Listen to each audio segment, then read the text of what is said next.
Mengapa TNI bangun 750 batalion teritorial pembangunan sampai 2029?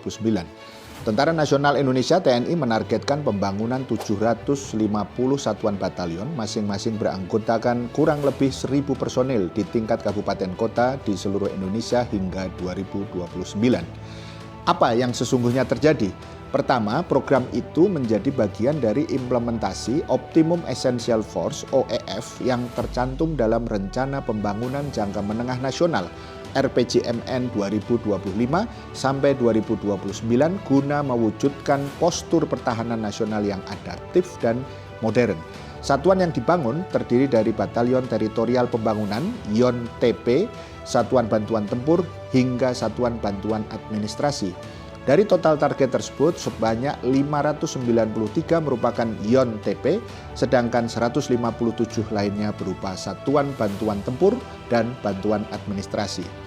Kedua, berdasarkan laporan per April 2026, TNI telah membentuk sekitar 30 Brigade Teritorial Pembangunan atau BTP dan 155 YON TP. Kementerian Pertahanan menargetkan pembangunan 150 YON TP setiap tahun. Dan rencana setiap tahun akan dibangun 150 batalion teritorial pembangunan, kata Kepala Biro Informasi Pertahanan Kementerian Pertahanan, Brigjen TNI Riko Ricardo Sirait, saat ditemui di Kementerian Pertahanan Jakarta Jumat tanggal 24 Juni 2026.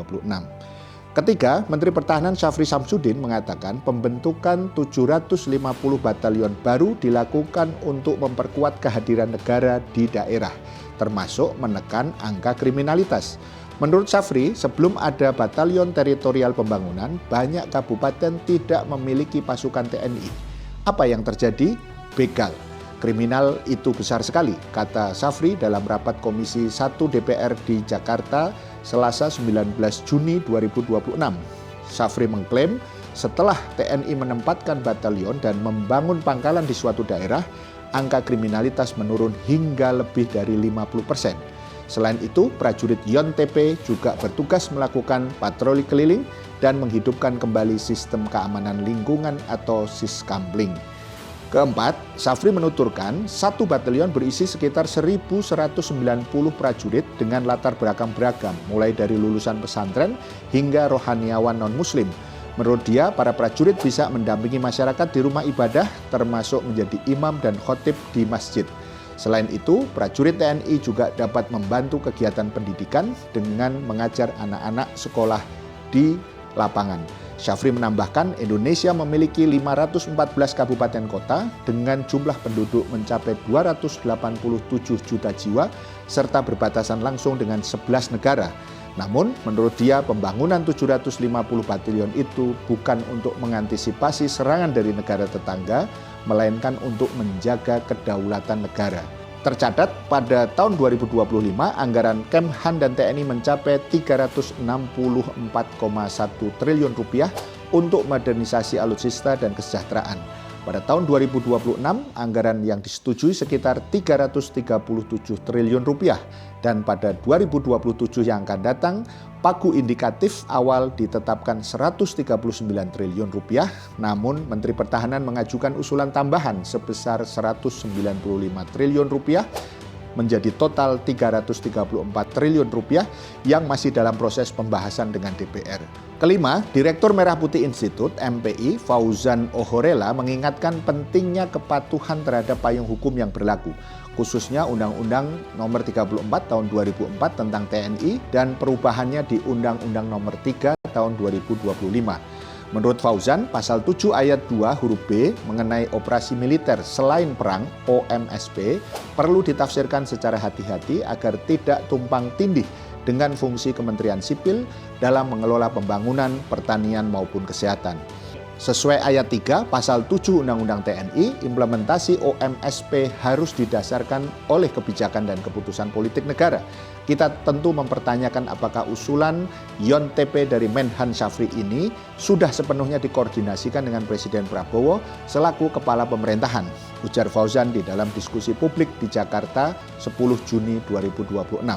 Fauzan menilai Menhan Syafri super sibuk mengambil peran di luar domain utama pertahanan negara seperti sektor perbankan, ekonomi, hingga pembinaan masyarakat. Keenam, senada dengan itu, pakar hukum tata negara Dr. Abdurrahmatullah Rorano Abu Bakar menyoroti pentingnya menjaga batasan ruang publik. Jika tidak dilakukan hati-hati, pelibatan militer dalam urusan domestik sipil berpotensi mengaburkan tata kelola pemerintahan yang demokratis. Batalion itu apa urgensinya hingga harus dibentuk?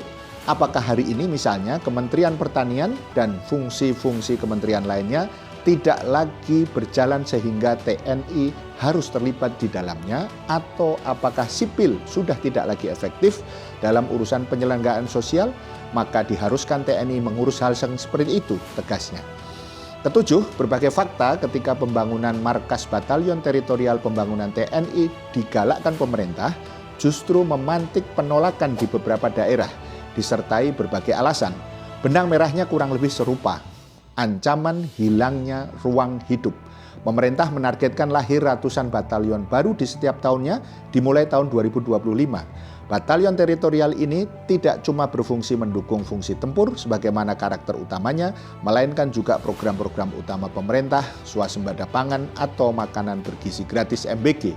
Sebagai contoh kasus, di Biak, Papua, rencana pendirian batalion ditentang lantaran bersinggungan dengan lokasi sakral leluhur sekaligus sumber mata air.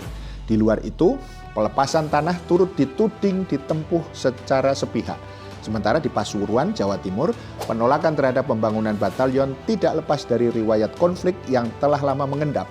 Warga menilai penyelesaian dari masalah itu belum ideal dan sekarang muncul wacana baru lainnya berupa markas batalion.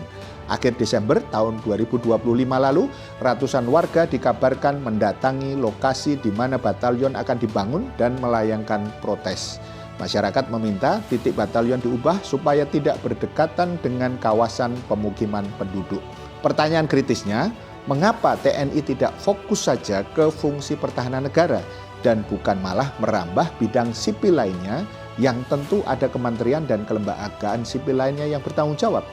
Lebih dalam lagi, sebenarnya untuk kepentingan siapa masifnya pembangunan batalion teritorial pembangunan TNI ini dilakukan? Paham? Sampai di sini, salam melek politik.